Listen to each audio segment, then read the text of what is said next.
If you're looking to buy or sell in Ocean City here in April of 2024, you will want to stay with this video until the end. We're going to talk about a ton, not only the normal stats and everything that you love to see, but we are going to cover the Federal Reserve, interest rates, inflation, and a little bit more because all of that is going to come together to help explain why I feel the way I feel about the upcoming months, and it may surprise you. Let's dive in. All right, so before we dive into the history of where we're coming from, I want to talk about the Federal Reserve and my expectations. So we just had yesterday the monthly CPI report. And for all intents and purposes, that's going to measure the rate of inflation. Are we going up? Are we going down? What's the situation? So this is the third month in a row, at least, that the inflation, the CPI measurement, has been above where everybody expected it to be. What that means is that we're going in the wrong direction. Inflation is slowly increasing again. It is not decreasing.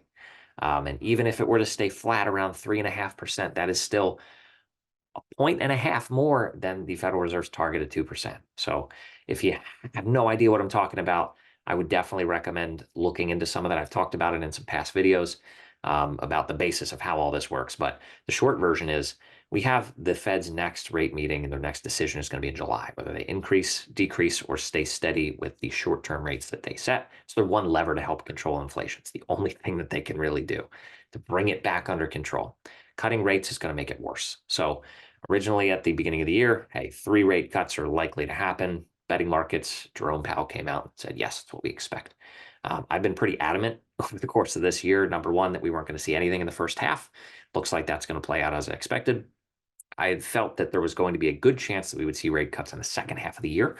I'm no longer expecting that. With these inflation reports and the underlying metrics and everything that goes into this, not looking good. I just don't see the case for where the Federal Reserve would do that. And quite frankly, if they do cut rates, that scares the hell out of me because we are more likely at that point to be on the same projection path that we were on in the 80s where we had hyperinflation, right? Things looked better and then they got way out of control and everything spiked. So at this point, I'm kind of pulling for the Fed to stand firm. There is also going to likely be some chatter in the coming months after July that they may increase rates. And while increasing or decreasing rates is not them touching mortgage rates, they can't do that. There tends to be a correlation. So all of that to say, while I had hoped we'd be close to 6% by the end of the year, I'm no longer expecting that. I think we should live with where we are, which is the mid sixes up towards 7%. So like I've been saying, you shouldn't let that directly impact your decision. Even if you wait for it to drop 0.5%, what's that really doing for you? And in the meantime, in the face of all this, prices, as you're going to see here, have continued to inch upwards for the most part. Single families, again, I've talked about it 10 times. I'll do it again today, have dropped. But the point being, rates have stayed roughly flat over the last few weeks towards the end of March, and here we are in early April. Inventory, we ended up 8% from where we started on March 1st, and here we are on April 11th. This is much later than I wanted to record this video, but life happens, and clients have kept me very busy, which is a good thing. We're now at 259, so inventory is increasing. And I want to spend a little time in a couple slides to talk about why that's happening. Days on market still very stable, actually trending downward a little bit. So the demand has still been very strong. Now prices, again, increasing for condos, down for single family. But look at what I'm saying here in bold, right? Even though we're sitting here saying they've gone down 10% year over year from last year to this year for single family, based on the math and how all this works. That's why the context matters. You can't just look at the chart and go, oh crap, I'm going to get a deal. It's clearance time. It's going to look like about negative 3%, which is still a decrease, but compared to the rest of the country, which has gone down 10+% on average for national home sale prices, we're about to level out to where I said we would be around 1.6 all along. It's where we're going to get back to. So new listings, and here's where I want to spend a little bit of time talking about this again. Always trending downward. We're staying flat. We're basically meeting expectations with where I set them to be, a little bit below, but still, all things considered, about what I had expected. Why inventory is increasing is not because of new listings, right? If we had seen a big spike, that would absolutely explain it. But that's not the case. It's a result of so far in April, we have only now had 9 homes go under contract, less than 1 a day, which is not normal. We are on pace to see less than half of the homes go under contract that we had last April in 2023, as we're on pace to have this month. That could change in a heartbeat. That could change today, tomorrow, the next day, next week. But so far, it's not a pretty picture. I'm not expecting us to see this incredibly strong month. And the question comes up is why? Save that one for the end. So pending sales decreasing year over year, all these blue bars, but we still had a pretty good month. It's the best month that we've had so far in 2024. While it's worse than last year, it's better than average over what we've had for the past 12 months. So for the first quarter, we've had 7% fewer homes go under contract than the same period last year, January, February of 2023. But we've also had 15% fewer new listings. So it kind of makes sense, right? The story matches. So that's why I still tell everybody this is a balanced market. It's still a very delicate balance in April here with fewer homes going under contract than expected so far.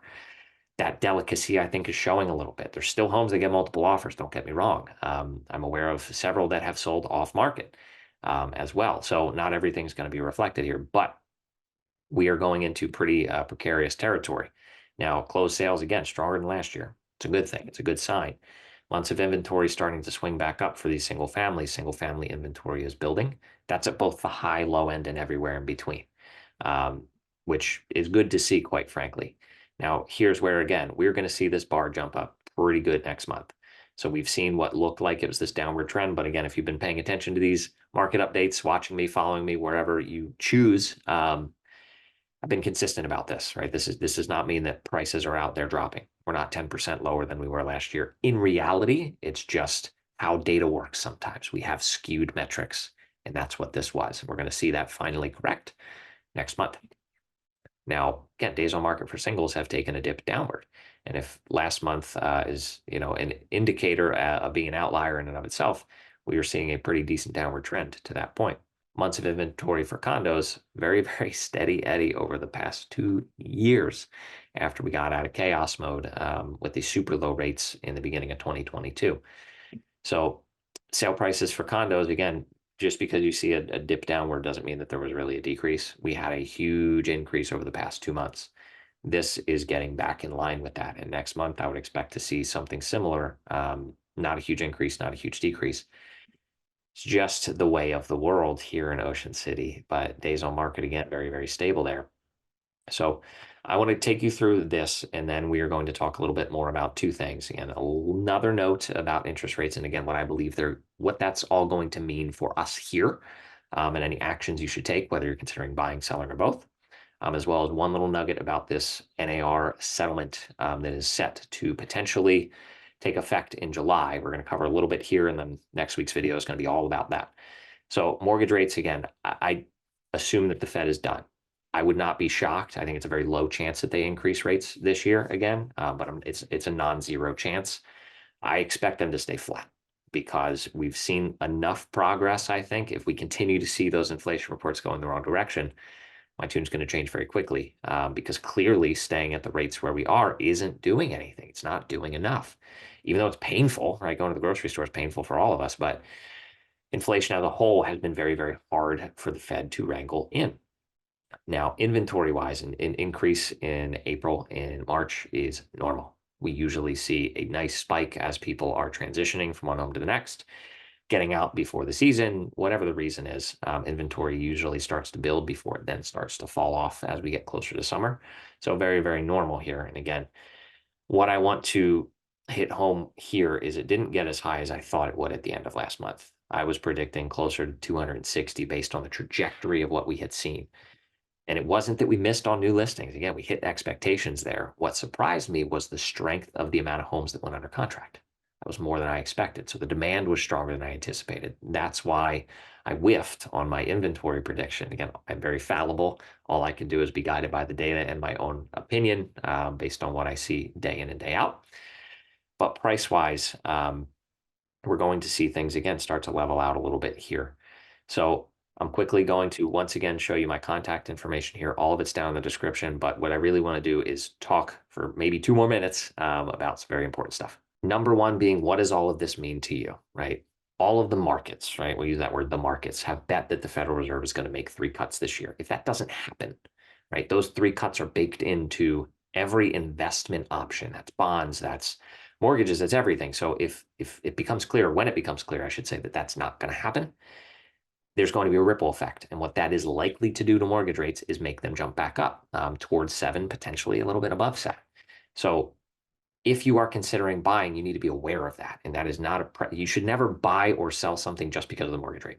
I'm going to be point blank with you. I've said that many times before, but shouldn't scare you. But if you are on the fence about a property, you see something you like, it's smart to be at least aware of what may be coming. It would be smart, my opinion, to rate lock if you are getting under contract on something in the coming days or weeks, because the odds, in my opinion, are that they are more likely to go slightly up than slightly down.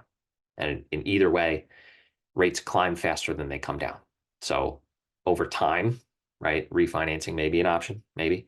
But if you miss, right, and you decide to roll the dice a little bit and gamble and rates jump up a half a point or 3/4 of a point on you, you're going to feel very bad about that. So that is point number one. If you are looking to sell, keep that same advice in mind. A lot of you out there who are potentially going to sell are also looking to buy. So it's kind of the same piece of advice there. But given what we're seeing here in April, it seems that demand is really getting tight. And in all the transactions I've been a part of, all the sales I've been a part of this year, everything is very tense. Buyers and sellers both feel like they're getting the short end of the stick.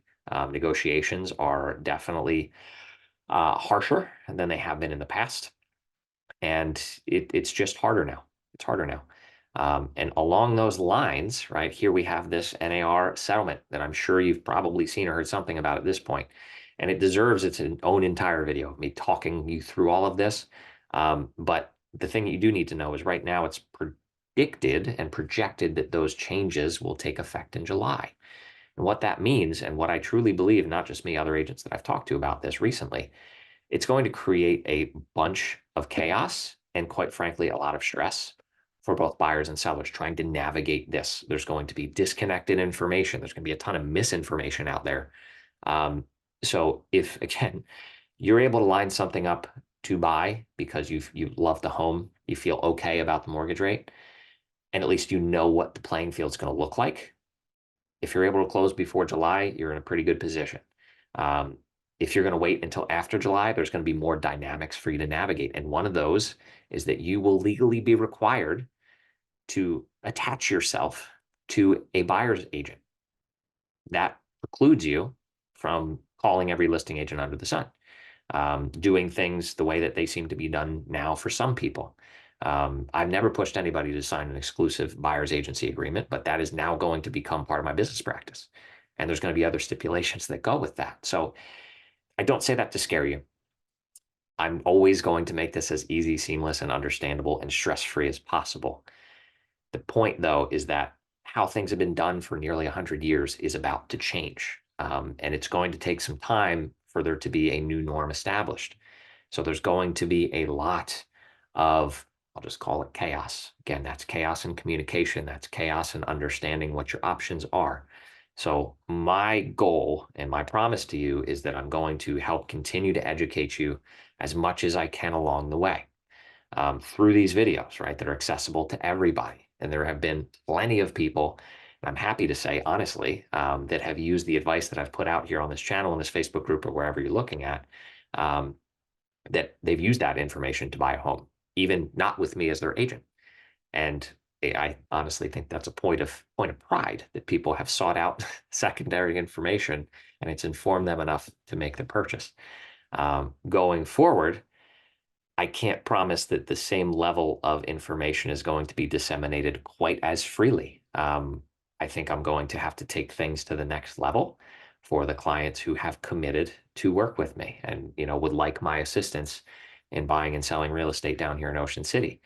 And I'm looking forward to rebuilding this in a way that works, not just for me, but is fair to everybody, and in a way that really keeps things clean, easy, and understandable. So again, there will be a video coming out next week with more on what that looks like, what the changes are, at least the proposed changes. It's not finalized yet, and what all that means, along with, again, my initial take on what I think that's going to look like here in real life, with some scenarios to back it up and to walk you through. So thanks as always for hanging out with me. If you have any questions whatsoever, you can always reach out to me any of those ways that I showed you earlier or down below, or you can drop a question in the comments, because anytime that somebody has done that, I've gotten feedback from at least one other person saying, hey, I was thinking the same thing. I'm glad that person asked. So don't be scared to be that person. ask the question. I don't bite. But thanks again. I'll see you next time.